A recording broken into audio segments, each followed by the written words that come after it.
महिला जब महिला की दुश्मन नहीं मित्र हो जाए, सहयोगी हो जाए, एक दूसरे की हक अधिकार सुरक्षित रखने की बात करे और किसी का भी हक अधिकार ना मारे, अपने कर्तव्य और अधिकार दोनों समझे, तब समझिए कि हाँ, समानता है।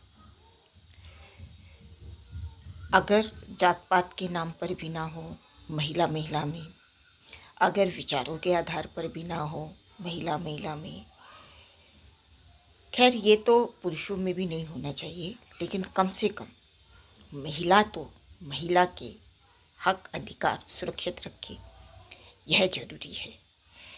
और इसमें आजकल जो चलन है विवाहेतर संबंधों का,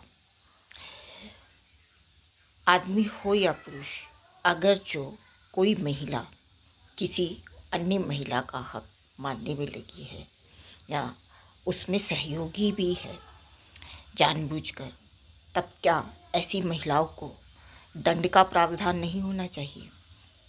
बिल्कुल होना चाहिए ना, यह जरूरी है। अभी तक हम पुरुष महिला को देखते रहे हैं, आंकते रहे हैं, लेकिन अगर कोई महिला महिला की हक अधिकार मारती है या ऐसे उसमें अपने स्वार्थ या दुश्मनी में सहभागी बनती है किसी और महिला का हक अधिकार छीनने में, तब ऐसी महिलाओं को निश्चित रूप से सजा का प्रावधान होना चाहिए, जरूरी है यह। फिर चाहे विवाहेतर संबंध हो या किसी और तरह से किसी महिला का हक छीनने की कोशिश हो। आमतौर पर जब कोई महिला अंतरजातीय या अंतरधार्मिक विवाह करती है, तब ऐसी बच्चियों के साथ इस तरह की समस्याएं बहुत आती हैं।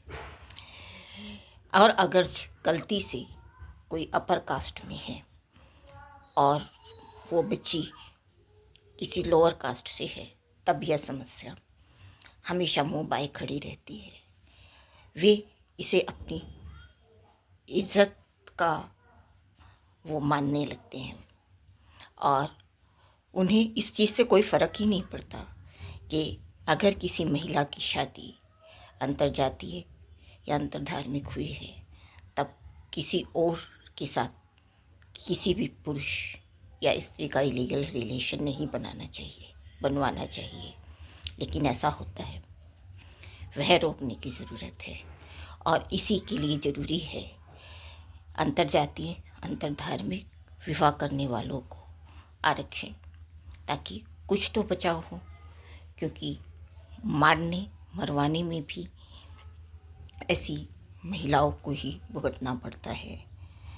और ऐसे ही महिलाएं महिला की दुश्मन हो जाती हैं, कभी विचार के नाम पर, कभी जात के नाम पर, और बस इसका ही फ़ायदा पुरुष भी उठाते हैं।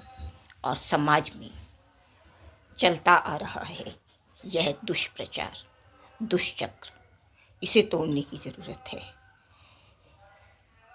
मकर संक्रांति पर खिचड़ी का चलन है, लेकिन क्या जात पात तोड़ने वाले हम भगवान शिव पार्वती को याद रखते हैं? राम सीता का तो खैर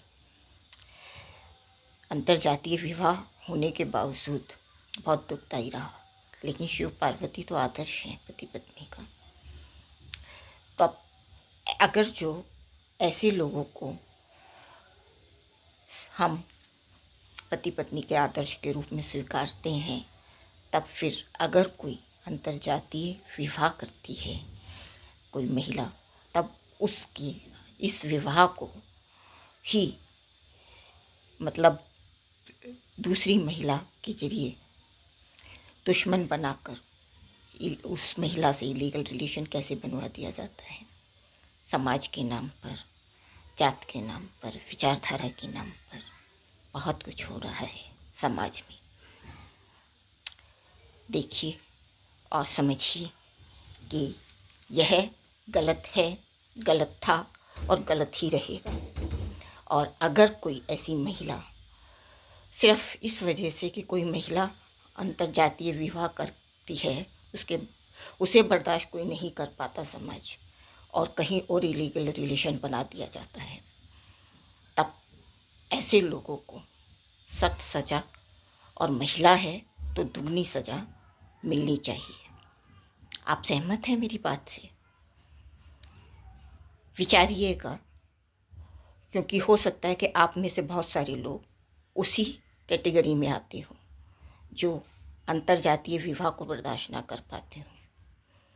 दलित और अपर में विवाह को बर्दाश्त ना कर पाते हो।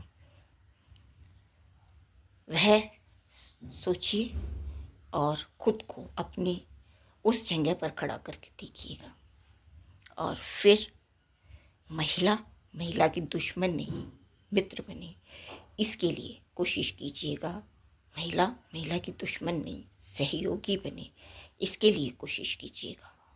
यह ज़रूरी है हमारे समाज के लिए, और तभी हमारा समाज, देश और संपूर्ण विश्व बच पाएगा। सचमुच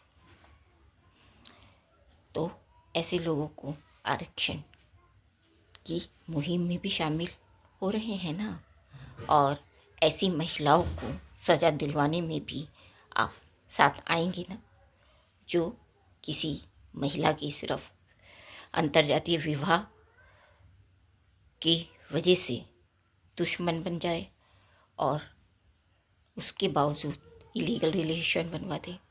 ऐसी महिलाओं को सज़ा तो दिलवाएंगे ना। मैं सुनीता राजेश्वर, अध्यक्ष परिणी। जय हिंद, जय भारत।